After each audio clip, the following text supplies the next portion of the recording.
اسلام بڑا شائستگی کا، تہذیب کا معتدل اور خوبصورت دین ہے۔ انسانی زندگی میں کوئی شخص کوئی بھی کام کرتا ہو، لیکن اگر وہ کام بے ترتیب ہو، بے ڈھنگ ہو، غیر منظم ہو، تو اس کام کا سارا حسن ضائع ہو جاتا ہے۔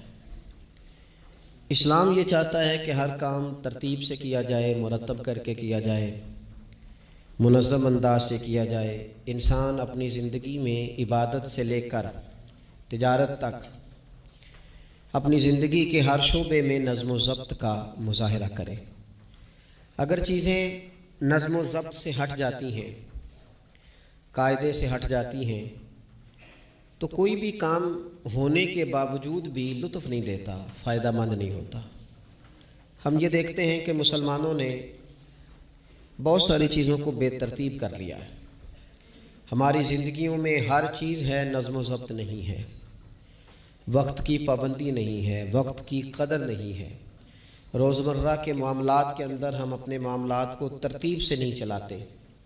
کبھی کوئی کام کرتے ہیں تو اسے کیے ہی جاتے ہیں، اعتدال سے ہٹ جاتے ہیں، اور پھر اسی کام کو اس طرح چھوڑ دیتے ہیں کہ جیسے کبھی کوئی لینا دینا ہی نہیں تھا۔ اس سے انسان ایک بھرپور زندگی نہیں گزار سکتا، وہ وقتی اور جذباتی فیصلوں کا قائل ہو جاتا ہے۔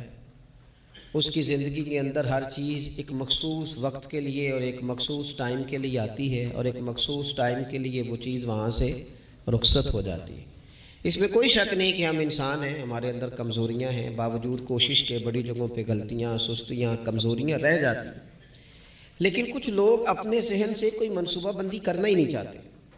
ہو جائے گا، اللہ کرم کرے گا، اللہ بڑا مہربان ہے، بھئی یہ ساری باتیں ٹھیک ہیں، لیکن اسی کریم رب نے کہا ہے صبح اٹھو، اسی کریم رب نے کہا ہے کہ وقت پر نیند پوری کرو، اسی کریم رب نے کہا ہے کہ ان الصلاۃ کانت علی المؤمنین کتابا موقوتا، فرمایا بے شک نماز مسلمانوں پر مقررہ وقت پر فرض ہے، اسے اپنی ترتیب سے وقت کے حساب سے تم نے ادا کرنا ہے۔ یہ نہیں ہو سکتا کہ تم کہو جی میری آنکھ 9 بجے کھلتی ہے تو میں فجر 9 بجے پڑھوں گا، اس کا ٹائم 6 بجے ہے تو تمہیں 6 بجے ہی فجر پڑھنی پڑے گی۔ اپنے مقررہ وقت پر چیزیں جب تک نہیں رہیں گی تب تک رضا الہی کا حصول بھی ممکن نہیں ہوتا۔ ہم چونکہ غیر منظم زندگی گزارتے ہیں، بے ترتیب زندگی گزارتے ہیں، تو اس لیے بہت سارے کام جو کرنے کی ہم پوزیشن میں بھی ہوتے ہیں وہ کام بھی ہم سے ہو نہیں پاتے۔ ایک تو بہت سارا مسئلہ لوگوں کا یہ ہے کہ کل کر لیں گے، انشاءاللہ ہو جائے گا، آپ دعا کریں ہو جائے گا، آپ فکر نہ کریں ہو جائے گا۔ اس کا معنی کوئی نہیں نا، اس کا مطلب کوئی نہیں آپ کیا کہہ رہے ہیں۔ آپ کہیں میں نے شروع کر دیا ہے اب دعا کریں، آپ یہ کہیں کہ میں نے پوری کوششیں لگا دی ہیں، آپ اچھی امید رکھیں اللہ سے، لیکن آپ سٹارٹ ہی نہیں کر رہے اور آپ کہہ رہے ہیں دعا کریں، یہ کیسے ہوگا؟ جب تک نظم و ضبط کا، آداب کا، حدود کا، قاعدے قانون کا پورا خیال ہی نہ رکھا جائے۔ حضرت سید فیض الحسن شاہ صاحب رحمۃ اللہ تعالیٰ علیہ فرماتے ہیں کہ ایک خاتون بڑی عجلت پسند تھی، جلد باز تھی، تو اس کا شوہر اس کی چیزوں سے بڑا پریشان تھا، جلدی میں آدھا کام کرتی تھی، آدھا کام خراب کر دیتی تھی، تو اکثر آ کے کہتی تھی دعا کریں بڑا مارتا ہے۔ اگرچہ اس کا مارنا پھر بھی درست نہیں تھا، لیکن وہ دیہاتوں میں آپ کو پتہ ہے نا بعض لوگ بڑی جہالت کا مظاہرہ کرتے ہیں، اس قدر زیادہ شدت کے ساتھ تکلیف دیتے ہیں کہ جو بالکل نازیبا ہو جاتی ہے۔ تو ایک دن اس نے آ کے کہا کہ پیر صاحب کوئی سمجھاؤ بڑا ماردہ ہے، تو آپ نے فرمایا تو سنا ہے بڑی جلد باز ہے، کام نظم و ضبط سے نہیں کرتی۔ کہنے لگے جی دیکھیں جی کیا نظم و ضبط اور کیا معاملہ، کل اس نے مجھے کہا دال پکا دو تو میں نے اس میں گھی بھی ڈالا ہے، مرچیں بھی ڈالی ہیں، پیاز بھی ڈالا ہے، لہسن بھی ڈالا ہے، ہلدی بھی ڈالی ہے، بس ذرا جلدی میں نے دال ہی تو نہیں ڈالی۔ تو یہ کو مارنے والی بات ہے، ہر شے ہے ایک شے ہی نہیں۔ ہمارے ہاں بہت سارے لوگ ایسے ہیں جو جلدی میں اصل کو ہی بھول جاتے ہیں، وہ کہتے ہیں باقی میں نے سارے کیے، کوئی رہ تو نہیں نہ گیا، سارے کیے میں ایک ہی نہیں نہ کیا، اور بھائی جو اصل تھا وہ تو رہ گیا۔ نظم و ضبط، قاعدہ قانون جب تک ہمارے اپنے اندر، میں دوستوں سے کہہ رہا تھا پھر کہتا ہوں، میرے اسلاف فرمایا کرتے تھے جو والد تہجد نہ پڑھے اس کے بچے فجر نہیں پڑھتے۔ والد کو جب تک وہ سحری میں سجدہ ریز نہیں دیکھیں گے اتنی دیر تک آپ ان سے 1.5-2 گھنٹے پہلے اٹھیں گے تو پھر وہ اٹھیں گے. لیکن اگر کہا جائے کہ پتر میں تھکیاں تو تو مسیتے جا، تو یہ ہو سکتا نہیں کہ وہ جائے. کیونکہ ہماری زندگی سے نظم و ضبط بچے سیکھیں گے، ہمارے ماحول سے وہ محنت کو، مشقت کو، کوشش کو وہ سیکھیں گے. اگر ہم اپنے ماحول میں نظم و ضبط نہیں لائیں گے تو آنے والی نسل کے اندر نظم و ضبط منتقل ہو سکتا. تو اس کے منتقل کرنے کے لیے ضروری ہے کہ پہلے ہماری زندگی کے اندر نظم و ضبط.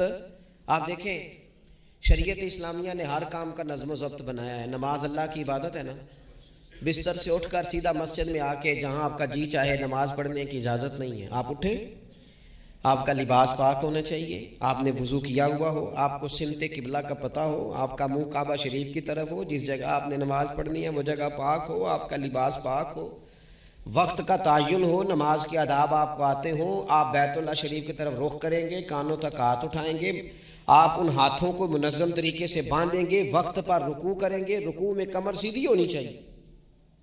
آپ رکوع سے اٹھیں گے تو ایسے نہیں کہ کوئی بات نہیں اللہ قبول کر لے گا، جب تک آپ کی کمر پوری ٹھیک نہیں ہوتی رکوع سے اٹھتے وقت آپ کی نماز مکمل نہیں ہوتی. آپ سجدے میں جائیں گے تو پیشانی جمنی چاہیے، ناک جمنی چاہیے، آپ کے پاؤں کی انگلیاں زمین پر لگنی چاہیے. آپ جب تک پوری ترتیب سے نماز نہیں پڑھتے، رب کی عبادت ہے نا، کریم بھی بڑا ہے نا، مہربان بھی بڑا ہے نا، غفور بھی بڑا ہے، لیکن اگر مرتب طریقے سے نہ پڑھو تو وہ تو نماز قبول نہیں کرتا. نبی پاک صلی اللہ تعالیٰ علیہ وسلم کے سامنے آ کے ایک شخص نے نماز پڑھی، عبادت کی ہے، آیا ہے، جھکا ہے، لیکن عبادت بھی بے ترتیبی نہیں، بے ڈھنگی نہیں، غیر مرتب نہیں، غیر منظم نہیں، ایسے نہیں کہ جیسے مرضی کر لی. اس نے آ کے نماز پڑھی تو حضور نے اس کو دیکھا اور نبی پاک علیہ السلام نے فرمایا تیری نماز نہیں ہوئی، دوبارہ پڑھ.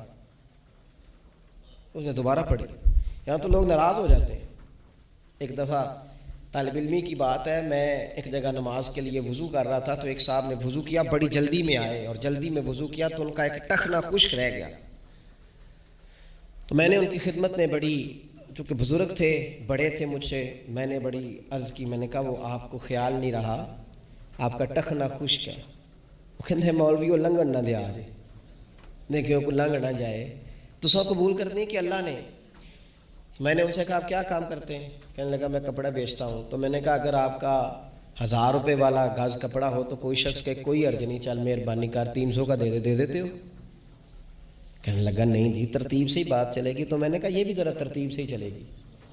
اللہ نے کہا ہے کہ اس طرح کر کے پڑھو تو پھر میں قبول کروں گا. تو اگر وہ رستہ ہی آپ نے اختیار نہیں کیا، نبی پاک علیہ السلام کے سامنے اس نے نماز پڑھی، حضور کے سامنے. نبی پاک رحمت للعالمین ہے نا، حضور سے زیادہ کو پیار کرنے والا تو نہیں نا. نبی پاک نے تو نہیں فرمایا چل میرے سامنے پڑھی ہے تیری قبول ہی قبول ہے. حضور نے فرمایا تیری نماز نہیں ہوئی، دوبارہ پڑھ. اس نے دوبارہ پڑھی. حضور نے فرمایا تیری نماز نہیں ہوئی، دوبارہ پڑھ. اس نے 12 پڑھی، 3 دفعہ پڑھی. پھر حضور کی بارگاہ میں آیا تو نبی پاک علیہ السلام نے فرمایا جب تو رکوع کرے تو صحیح کر کے رکوع کر، جب تو سجدہ کرے تو صحیح کر کے سجدہ کر، اور جب تو قیام میں کھڑا ہو تو ایک منظم طریقے سے کھڑا ہو. فرمایا اس اعتدال، اس نظم و ضبط سے، اس ترتیب سے نماز پڑھ، امید ہے خدا کے فضل پر کہ وہ تیری عبادت کو قبول فرمائے گا. نظم و ضبط ہی نہیں ہے. رمضان شریف کا روزہ بڑا مہربان ہے نا اللہ، اپنے بندوں کو کسی قسم کی کسی مشقت میں مالک ڈالتا نہیں. لا یکلف اللہ نفسا الا وسعہا. لیکن آپ یہ نہیں کہہ سکتے کہ میری آنکھ چونکہ صبح 9 بجے کھلی ہے تو مجھے تھوڑی شریعت گنجائش دے دے کہ میں تھوڑی سی روٹی کھا لوں پھر نہیں کھاؤں گا مغرب تک. یہ گنجائش نہیں ملے گی. نظم و ضبط ہے، ترتیب ہے، اس کا قاعدہ ہے، اس کے اصول ہے، اس کا ضابطہ ہے. سحری میں اٹھیں گے آپ، اگر آپ کی آنکھ نہیں کھلی ہے تو آپ کی اجازت چلی گئی، وقت ختم ہو گیا. آپ بے ترتیب ہوئے، آپ غافل ہوئے، آپ نے کیوں لمبی نیند کی، آپ کیوں وقت پہ نہیں اٹھے. زکوٰۃ ہے، آپ کو ٹائم دیا گیا ہے کہ اضافی رقم آپ کے پاس ہو، آپ کے اخراجات سے زیادہ ہو. کس منظم طریقے سے زکوٰۃ فرض کی گئی ہے، اور یہ وہ نظم و ضبط ہے جس سے بندے کو تکلیف نہیں ہوتی. یعنی آپ کی ضروریات سے زیادہ مال ہو، اس مال کی قیمت 7.5 تولے سونے کے برابر یا 52.5 تولے چاندی تک پہنچ جائے، پھر وہ کل پہنچی ہے تو آج زکوٰۃ فرض نہیں، اس پر سال گزر جائے، پھر بھی وہ سارا نہیں دینا، اس میں سے 2.5% دینا. نظم و ضبط سے اللہ تعالیٰ نے توفیق دی نا جب بیت اللہ شریف کا حج کرنے کی. تو میں واپس آیا تو مجھے ایک طالب علم نے پوچھا، اس نے کہا کہ اس کا خیال تھا چونکہ اللہ کے فضل سے ہم خانقاہی لوگ ہیں تو بعض لوگوں کا خیال ہوتا ہے کہ شاید کوئی بہت انوکھی بات اور انفرادی بات ملے گی، تو خانقاہ شریف میں یا طریقت میں یا اہل تصوف میں باتیں انوکھی نہیں ہیں، باتیں روٹین کی ہیں، بس وہ یہ کہتے ہیں کہ ذرا ان کو درد سے ان پر عمل کرو، اپنے دل پہ اس کا نفاذ کرو، روح میں اتارو۔ تو مجھے کہنے لگے آپ نے الحمدللہ حج کر لیا، تو میں نے کہا میں نے حج کیا ہے تو میں نے یہ رزلٹ نکالا ہے کہ حج بندے کو نظم و ضبط سکھاتا ہے، مرتب کرتا ہے انسان کی زندگی کو۔ آپ کو 8 ذی الحج کی زور پڑنی ہے، آپ کو ہر صورت میں مینا میں، آپ کو 9 کو ہر صورت زوال سے قبل عرفات میں آپ کو زوال کا وقت میں وہاں پہنچنا چاہیے، آپ کو کچھ نہ کچھ ٹائم وہاں گزارنا ہے۔ ایک منظم ترتیب ہے کہ مغرب کے وقت نکل آؤ، وہاں آپ نے نماز نہیں پڑھنی، آپ آ کے عرفات سے نکلیں، مغرب عشاء کی نمازیں مزدلفہ میں پڑھیں۔ آپ کو 10 کی صبح کو جا کے کنکر مارنے ہیں، آپ یہ نہیں کہہ سکتے کہ میں جناب 2 دن پہلے یہ کام ختم کر لوں، مقررہ ٹائم پہ۔ جو 9 ذی الحج کو میدان عرفات میں نہیں جائے گا اس کا حج ہو سکتا، کیونکہ یہ ایک نظم و ضبط ہے، دین نے قاعدہ بنایا ہے، قاعدے کے بغیر آپ یہ کام کر سکتے؟ میں مصروف ہوں جی، مجھے سفر کرنا ہے، میں نے قربانی کرنی ہے تو 10 کو نہیں کر سکتا، میں 8 کو کر کے چلا جاؤں تو جاؤ، اللہ قبول ہی نہیں کرتا۔ قربانی اپنے ٹائم پہ، مقررہ وقت پر۔ نظم و ضبط پوری عبادات اسلامیہ میں آپ دیکھ لیں، نظم و ضبط ہے، اصول ہے، قاعدہ ضابطہ ہے۔ وہ ہمارے یہاں کچھ لوگ نا درویشی کی بنیاد پر بھی جہالت پھیلاتے ہیں، وہ کہتے ہیں جی اسی درویش لوگ ہیں جی، ہم کسی نظم و ضبط کے قائل نہیں۔ اس کا کیا معنی ہوگا جی؟ وہ درویش تو تنظیمیں نہیں چلاتے، تو درویش کیا چلاتے ہیں؟ جہالت چلاتے ہیں۔ درویش ہی تو تنظیم چلا سکتا ہے، درویش ہی تو ادارہ چلا سکتا ہے، درویش ہی تو ایک منظم سلسلہ تعلیم آگے لے جا سکتا ہے، کیونکہ اس کی زندگی میں نظم و ضبط ہوتا ہے، اس کی زندگی ایک پورے قاعدے کے مطابق مرتب ہوتی ہے، اس کی زندگی میں ٹائم ٹیبل پوری ترتیب سے ہوتا ہے۔ تو یاد رکھیے گا کہ نظم و ضبط ایک حسن ہے۔ آپ دیکھیے شریعت اسلامیہ کس طرح سے ہماری تربیت کرتی ہے۔ شریعت تو کہتی ہے باقی ساری چیزیں تو ایک طرف رہ گئیں، کسی کے گھر بھی جانا ہے تو نظم و ضبط سے جانا ہے۔ آپ کے بھائی کا گھر ہے، آپ کے دوست کا گھر ہے، آپ کا قریبی تعلق ہے، بغیر اجازت جا سکتے ہیں؟ دین نظم سکھاتا ہے۔ قرآن مجید فرقان حمید نے کہا یا ایھا الذین آمنوا لا تدخلوا بیوتا غیر بیوتکم حتی تستأنسوا وتسلموا علی اہلھا۔ کیا کرو؟ اگر کسی کے گھر جاؤ نا تو پہلے جا کے اجازت لو۔ یا ایھا الذین آمنوا، اے ایمان والو۔ کن سے کہا؟ صاحب کسی کے گھر میں داخل ہونا ہے تو پہلے کیا کرنا ہے؟ اجازت لینی ہے، اہل خانہ کو سلام کرنا ہے، اور اگر وہ اجازت نہ دیں تو پھر ان کے گھر میں داخل ہے۔ نبی پاک علیہ السلام 3 دفعہ دستک دیتے تھے، اجازت نہیں ملتی تھی تو لوٹ آتے تھے۔ جھگڑا کیا ہے؟ یہاں عام لوگ ناراض ہو جاتے ہیں، کہتے ہیں میں ملنے گیا سا جی تو مینوں ٹائم ملیا سی، آپ کے ٹائم کا نہیں میں نے خیال کیا۔ جب تک آپ نظم و ضبط نہیں سمجھتے، ترتیب نہیں سمجھتے۔ آپ دیکھیں نا نبی پاک صلی اللہ تعالی علیہ وسلم کے گھر کھانا تھا صحابہ کا، صحابہ نے کھانا کھا لیا۔ تو بہت سارے لوگ ایسے ہوتے ہیں جو کھانا کھانے کے بعد بیٹھ جاتے ہیں، شادیوں پہ، بیاہ پہ آپ دیکھتے ہیں گپ شپ لگنے لگتی ہے، وہ دیر تک بیٹھے رہتے ہیں۔ تو وہاں بھی کچھ لوگ بیٹھ گئے، کوئی اچھی گفتگو، کوئی دین کی، کوئی خیر کی بات ہونے لگی۔ نبی پاک علیہ السلام 2-3 دفعہ تشریف لائے، ان کو دیکھا، یا ایھا الذین آمنوا لا ترفعوا اصواتکم فوق صوت النبی ولا تجہروا لہ بالقول۔ نبی پاک صلی اللہ تعالیٰ علیہ وآلہ وسلم کی بارگاہ میں تو آواز اونچی نہیں کرنی، تم نے اس طرح چلا کر بات نہیں کرنی، اس طرح لوگ آپس میں کرتے ہیں۔ دھیما لب و لہجہ، یا ایھا الذین آمنوا لا تقولوا رائنا وقولوا انظرنا، لفظوں کے چناؤ میں احتیاط کرنی۔ وہ دیر تک بیٹھے رہے، بات چیت ہو رہی ہے، حضور 2-1 دفعہ آئے، واپس چلے گئے۔ اللہ تعالیٰ نے قرآن نازل کر دیا، فرمایا میرے محبوب کو تکلیف دیتے ہو؟ جب کھانا کھا چکو تو اٹھو، اب جاؤ، ختم ہو گئی دعوت، ٹائم مکمل ہوا، آپ کوئی کام کرنے دو۔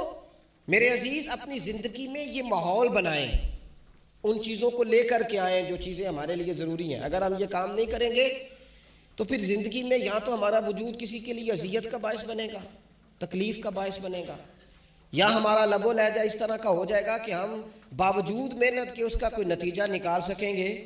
محنت ہو رہی ہے لیکن نظم و ضبط سے نہیں ہو رہی، بے ترتیب ہو رہی ہے، بے تکی ہو رہی ہے، تو بجائے زیادہ مشقت کے نتیجہ تھوڑا ہے۔ اس لیے نظم و ضبط اپنی زندگی میں، قاعدہ قانون، میرے رسول پاک علیہ الصلوۃ والسلام نہ لوگوں کو قانون توڑنے سے منع کرتے. حضور علیہ الصلوۃ والسلام لوگوں کو اطاعت امیر کا حکم دیتے، امیر کی فرما برداری کی بات سناتے.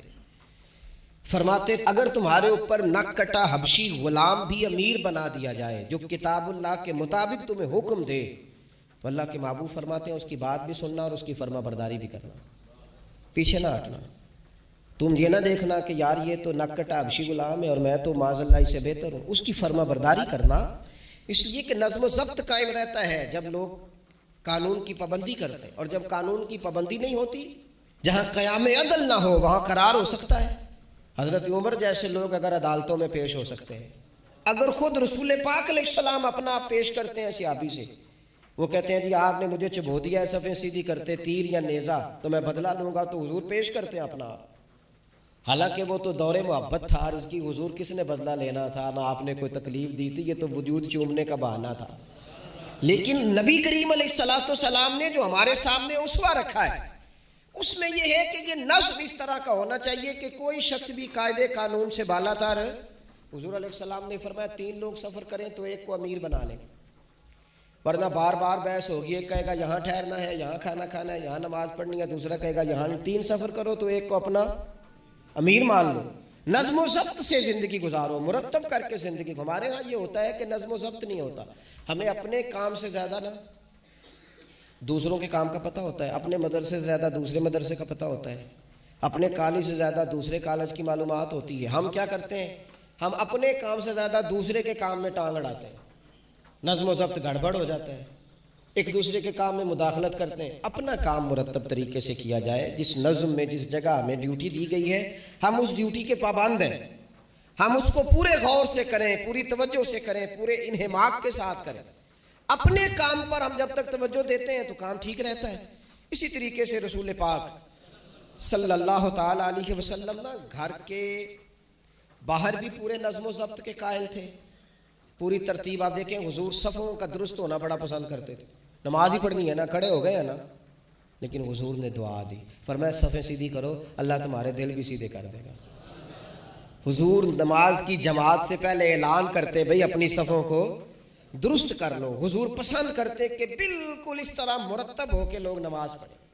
کوئی چیز بھی غیر مرتب، یہاں جناب کوئی شخص بھی قطار میں لگنے کو تیار نہیں، باری کا انتظار کرنے کو تیار نہیں ہے.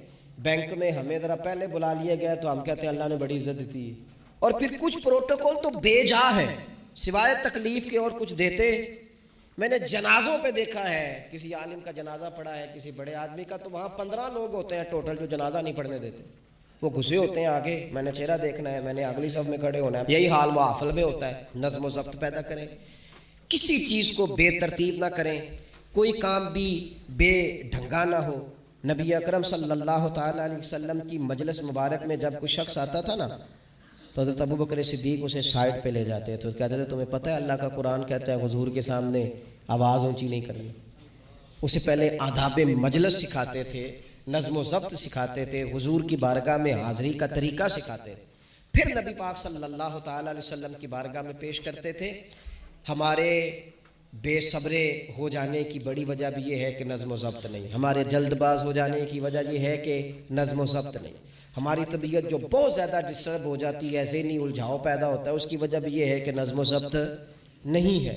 ہم بعض چیزوں میں اتنے زیادہ تلخ ہو جاتے ہیں، اور تلخی کی وجہ سے یہ بنتی ہے کہ مزاج میں کوئی نظم و ضبط، کسی باری کا انتظار نہیں، کوئی ٹھہراؤ نہیں، کوئی گنجائش نہیں. ماحول میں نظم و ضبط پیدا کریں، زندگی میں نظم و ضبط پیدا کریں، اپنے بچوں میں نظم و ضبط لائیں، اپنے اداروں کے اندر نظم و ضبط پیدا کریں، اور پھر حوصلہ رکھیں، ہمت رکھیں، تحمل مزاجی پیدا کریں. نبی اکرم صلی اللہ تعالی علیہ وسلم نے نا اپنے گھر میں اپنے ٹائم کو 3 حصوں میں تقسیم کیا تھا. ہم گھر کے اندر جاتے ہیں اپنا ٹائم تقسیم نہیں کرتے. یہاں تو کوئی بندہ مطالبہ کرتا ہے تو ڈانٹ کے چپ کرانے کی کوشش کرتے ہیں، تھکا ہوا ہوں خبردار بات نہ کرنا. آپ نے چپ کرا دیا، چپ کرانے سے بغاوت پیدا ہوتی ہے، نفرت جنم لیتی ہے. یہاں چپ کرا دیتے ہیں، یا اگر ہم کوئی بات کرتے ہیں تو وہ کوشش کرتے ہیں کہ اس وقت جان چھوٹے، یہ دن گزرے کل دیکھیں گے. اس سے کیا ہوتا ہے، اس سے جو شخص آپ کے سامنے بیٹھا ہے اس کی امید ٹوٹتی ہے. وہ کہتا ہے یار یہ کیا معاملہ ہے، بچوں کی امیدیں ٹوٹتی ہیں, گھر والوں کی امیدیں ٹوٹتی ہیں کہ یار یہ تو جان چھڑا رہا ہے. نبی اکرم صلی اللہ تعالیٰ علیہ وسلم جب گھر تشریف لے جاتے تھے تو حضور اپنے وقت کو 3 حصوں میں تقسیم کرتے. ایک حصہ پورا ٹائم رسول پاک گھر والوں کو دیتے, ان کی بات سنتے. بلکہ حضرت عائشہ صدیقہ فرماتی ہیں جب تک گھر میں رہتے کوئی نہ کوئی گھر کا کام ہی کرتے رہتے, حضور ٹائم دیتے. ایک حصہ یہ. دوسرا حصہ ٹائم کا نبی پاک صلی اللہ تعالیٰ علیہ وسلم نے آرام کے لیے رکھا ہوا تھا. حضور آرام کرتے, لیٹتے. باقاعدہ حضور علیہ الصلوۃ والسلام اپنے وجود اطہر کو بستر کے اوپر رکھتے, آرام فرما ہوتے, صحیح معنوں میں آرام کرتے. اور تیسرا حصہ نبی پاک علیہ السلام نے عبادت کے لیے رکھا ہوا. گھر والوں کا کام کاج کیا, عشاء ہوئی, آرام کیا, پھر تہجد کا ٹائم ہوا تو حضور عبادت کے لیے اٹھ کے کھڑے ہو گئے. یہ گھر کے اندر, مسجد میں نہیں. مسجد کا تو جو عبادت کا ماحول ہے نماز کا وہ الگ ہے. گھر کے اندر اس بات کو اچھی طرح سمجھ لیں کہ گھر کے اندر جب آپ جائیں, اب تو بڑوں کی شکایتیں آنے لگی ہیں, پہلے بچوں کی آتی تھیں. اب تو 50 سال کے آدمی کی شکایت آتی ہے کہ گھر آتے ہی موبائل کھول لیتا ہے, ادھر ادھر دیکھتا ہی نہیں, کوئی سنتا ہی نہیں. اس طرح تو ہمارے اپنے ہم سے ٹوٹ جائیں گے, بکھر جائیں گے. ہمارے بچے خدا جانے کیا سوچنے لگیں گے, کسی اور سمت نکل جائیں گے. وہ جن کو ہماری باتوں کی, ہماری شفقتوں کی, ہمارے پیار کی, وہ جس پوتے کو, جس چھوٹے بیٹے کو دادا کے والد کے کندھوں پر کھیلنے کی چاہت ہے, وہ تو اس سے محروم رہ جائے. ہمیں وقت دینا ہے, ان کو ٹائم دینا ہے, اس ٹائم کو مرتب کرنا. نبی اکرم سید عالم صلی اللہ تعالیٰ علیہ وآلہ وسلم حتیٰ کہ میدان جنگ میں بھی حضور چیزوں کو مرتب کرتے. عرب کے لوگ جب جنگ کرتے تھے نا تو وہ سمجھتے تھے اسلحہ بڑا ہے, طاقت بڑی ہے, ہم نے کر لینا جو ہمارے جی میں آنا ہے. حضور کا طریقہ مبارکہ یہ تھا کہ جنگ میں بھی نظم و ضبط.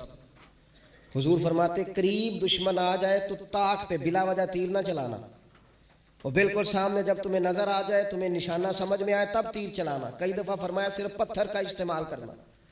حضور علیہ الصلوۃ والسلام لوگوں کو کہتے ہیں کہ تم نے یہاں پہاڑ کے چوٹی پہ کھڑے رہنا ہے, تم نے جنگ ہی نہیں لڑنی. تم یہاں ہراول دستے کے طور پر پشت پہ کھڑے رہو, جب تک میں تمہیں حکم نہ دوں تم نے یہاں سے ہٹنا نہیں. ایر جنگ کے موقع پر بھی رسول پاک صلی اللہ علیہ وسلم نظم و ضبط کا مظاہرہ کرتے, ترتیب مقرر کرتے. آپ یقین کریں جن اداروں کے اندر نظم و ضبط ہے, جن کے اندر اصول ہے, جن کے اندر قاعدے ہیں, وہ اپنی پیشہ وارانہ کام سے کبھی بھی پیچھے نہیں ہٹتے. اور جہاں یہ کام نہیں ہوتا وہاں بڑی ساری چیزیں نقصان کا شکار ہوتی. عین حالت جنگ میں بھی نبی اکرم نور مجسم صلی اللہ تعالیٰ علیہ وسلم نظم و ضبط کا خیال کرتے. یہ جنگ احد میں نقصان ہوا تھا نا وقتی طور پر, اس کی وجہ بھی یہ بنی تھی کہ حضور نے جن صحابہ سے کہا ہٹنا نہ, ان سے اجتہادی خطا ہو گئی. انہوں نے سمجھ لیا کہ جنگ تو ختم ہو گئی ہے, وہ ہٹ گئے. ان کے ہٹنے سے نقصان ہوا, 70 لوگ شہید ہو گئے. اگر وہ نظم قائم رہتا جہاں حضور نے کھڑا کیا تھا تو کبھی یہ کام. نبی پاک صلی اللہ تعالیٰ علیہ وآلہ وسلم اجتماعیت کی بات کرتے تھے, مل کے رہنے. اختلاف رائے ہو جاتا ہے, لیکن ہمارے ہاں لوگ پتہ کیا کرتے ہیں, اندر رہ کے اختلاف نہیں کرتے, چھوڑ کے جا کے اختلاف کرتے ہیں. یہ مخلص نہ ہونے کی علامت ہے. جو لوگ مخلص ہوتے ہیں وہ اندر رہ کے رائے کے اختلاف کرتے ہیں. وہ کہتے ہیں یار میں چھوڑ کے تو نہیں نہ جا سکتا, میں ادھر ہی رہوں گا, جو کمزوریاں ہیں, جو غلطیاں ہیں ان کو ہائی لائٹ کروں گا, رہوں گا. اسی لیے نبی پاک علیہ السلام کے صحابہ مختلف قسم کے مشورے دیتے تھے. تو سرور کائنات علیہ الصلوۃ والسلام اجتماعی نظم کی بات کرتے. ایک مقام پہ حضور نے صحابہ کو دیکھا کہ چھوٹی چھوٹی ٹولیاں بنا کے الگ الگ بیٹھے ہوئے ہیں. تو نبی پاک علیہ الصلوۃ والسلام نے فرمایا یہ شیطان تمہیں الگ الگ کرتا ہے.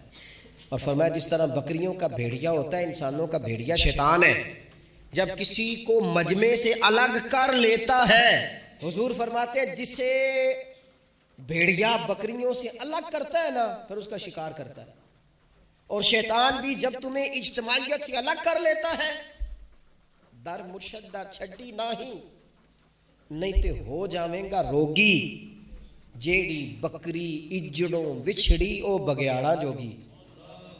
او بگیاڑا جوگی کھا جائیں گے, پھاڑ ڈالیں گے اسے. در مرشدہ چھڈی او نہیں تے ہو جاویں گا روگی, جیڑی بکری اجڑوں وچھڑی او بگیاڑا جوگی. اسے تو لے کے چلا جائے گا. اجڑ پر, اجتماعیت پر کبھی بھی بھیڑیا حملہ. تو حضور صحابہ سے کہتے تھے بیٹھو تو ذرا مل کے بیٹھو, کسی جگہ تم بیٹھو تو اجتماعیت بڑی مشہور حدیث ہے، چند لوگ جمعے میں کھڑے تھے تو حضور نے فرمایا بیٹھ جاؤ. الگ الگ. بعض لوگ بڑے قائل ہوتے ہیں نا، تھوڑا سا جناب ہم نے ذرا ہٹ کے رہنا ہے، ہم نے تھوڑا سا الگ سے رہنا ہے، تھوڑا سائڈ پہ بیٹھنا ہے، تو حضور پسند نہیں کرتے. فرمایا اکٹھے بیٹھو، مجمع کی صورت میں بیٹھو. بلکہ حضور علیہ الصلوۃ والسلام نے یہ جو اجتماعی نماز کا حکم دیا نا، فرمایا جس علاقے میں 3 مسلمان بھی بستے ہوں نا، وہ بھی باجماعت نماز پڑھے. وَرْكَعُوا مَعَ الرَّاكِعِينَ، رکوع کرو پر رکوع کرنے والوں کے ساتھ، تنہا تنہا نہیں، مل کے اجتماع. آج کفر نے بھلا کیا کیا ہے؟ اس نے مسلمانوں کی اجتماعیت کوئی توڑا ہے، نظم و ضبط کوئی تو توڑا ہے. 57 اسلامی ممالک ہونے کے باوجود نظم و ضبط نہیں، اور وہاں ایک ملک ہے امریکہ اپنی ریاستوں کو ساتھ ملا کے اس طرح گٹھ جوڑ کیا ہے کہ وہ سب پر بھاری ہوتا جاتا ہے معاذ اللہ. اگر نظم و ضبط، اور یہ ہمارے ہاں بھی نہیں ہے، روٹین میں چھوٹے چھوٹے اختلافات ہوتے ہیں لوگوں کے بیچ، لیکن ایک دوسرے کو ملنا پسند نہیں کرتے، سلام کلام پسند نہیں کرتے، نفرت کا اظہار. تو جب گلی محلوں میں نظم و ضبط نہیں، ٹولیاں بنی ہوئی ہیں، گروہ بنے ہوئے ہیں، چھوٹی چھوٹی باتوں میں لوگوں نے الگ الگ ماحول بنا دیا ہے. بلکہ بعض لوگ تو باقاعدہ بڑے ماہر ہوتے ہیں خاندان میں لڑائی کیسے کرانی ہے، محلے میں فساد کیسے ڈلوانا ہے، لوگوں کو کس طرح کر کے توڑنا ہے، کیا ایسا کام کرنا ہے جس سے کہ لوگ زیادہ سے زیادہ ٹوٹ جائیں. تو اپنی زندگی کے اندر، اپنے ماحول کے اندر، اپنی طبیعت کے اندر نظم و ضبط لائیں گے. بہت سارے لوگ ہیں جو خود بھی وقت ضائع کرتے ہیں، اگر کہیں چلے جائیں تو اس کا بھی پورا ہی وقت ضائع کرتے ہیں، پورا ٹائم. یعنی اس پہ کتنا پیسہ لگتا ہوگا، موبائل کا کتنا بل آتا ہوگا، ٹائم کتنا ضائع ہوتا ہوگا. اور پھر سناؤ، مثلا کی سنائیے جی، اس کا کوئی معنی ہے؟ یعنی ایک صاحب کہنے لگے، انہوں نے کئی دفعہ مجھے کہا کوئی نوی تازی، میں چپ کر گیا. پھر فون پہ، اب بندہ خیر مہذب لگتا ہے اگر کہ چلو جی پھر ٹھیک ہے، وہ پھر کہنے کو نوی تازی. میں کہا جی میں تو مولوی ہوں، تسی مینوں اخباری نمائندہ سمجھ لیا، نوی تازی تو آپ کسی اخباری رپورٹر سے پوچھیں، مینوں کی پتہ ہے نوی تازی کی ہے، میں تو چھوٹا سا آدمی ہوں اپنے کام. نوی تازی کا کی مطلب ہے؟ یعنی اب اتنا آپ نے فون بھی ضائع، ٹائم بھی ضائع. حضرت صاحب ہور پھر سناؤ بھائی، تسی اتنے حضرت صاحب دے کول رہو نہ مہینہ تے کوئی کام کرو نال تاکہ تانوں اور بھی کوئی سنان. حضرت صاحب تانوں کی سنان، لیکن شرط یہ ہے کہ ہم نظم و ضبط والے بنے، ایک جملہ بھی ضائع نہیں، اضافی نہیں. اس میں کہا کرتا ہوں دوسروں کو بہت ساری چیزیں سکھانے سے بہتر ہے ہم بہت سارے لوگوں سے خود سیکھنا شروع کر دیں، اپنی زندگی میں سیکھیں. اللہ تبارک و تعالی مجھے آپ کو توفیق عمل عطا فرمائے. آخر دعوانا